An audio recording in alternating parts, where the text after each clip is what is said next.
Sustainability is a way to provide a better future for humankind. Earth is going to be here, with us or without us. It's a very simple concept when you think about this, but very hard to implement. Probably the biggest innovation ever that allowed for the highest rate of sustainability was oil. Without fossil fuels, we're not going to be able to feed 8 billion people. We're not going to be able to treat diseases.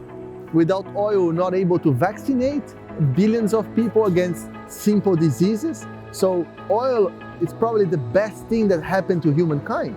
We have to reduce these negative externalities without losing the benefits of providing these services to people. And the only way to do that is through innovation. So EVs, they impact cities in one big way: air pollution. Air pollution is probably the biggest killer that we don't speak about. It's about 10 million people a year, pretty much 2 COVIDs every year. So in 20, 30 years in the future, we will look back and say, how did they allow combustion vehicles in the middle of cities where people breathe and play with their children and they have their lives? It's impossible to think about this. If we're able then to produce our energy from sustainable sources, we'll provide cheap mobility, also helping the planet. Brazil is very interesting because Brazil is like 10 years behind Europe and US in terms of technology. So stuff that we see in Europe happening, we see in Brazil between 5 and 10 years. And electric cars are the perfect example. At the moment, they are too expensive for the average Brazilian people. So basically, people are not afford to buy the new technology.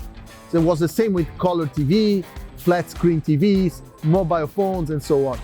So what we need is a way to Brazil to lift more people out of poverty in Brazil, combined with government policies that will incentivize people to have their EVs, and companies to install the infrastructure, and then it will be cheaper to operate an EV than a combustion car, and then people will buy them and will start using it.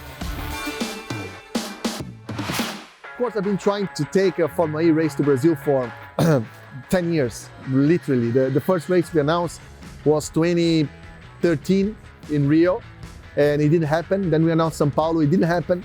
And we were fighting because there was always something not working, the place or the sponsor or this or that was always not matching. And then finally we managed to get the race there.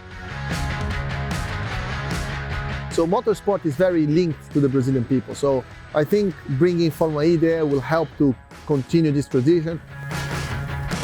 The track is going to be amazing. It's in the center of São Paulo where they do the events and the carnival. And I think we can have a good race there. It will be, for me, very special because I raced in my home country in Formula 1. I did also in the World Endurance Championship, and Formula E was missing. I hope we can deliver a good show and a good race for the Brazilian fans.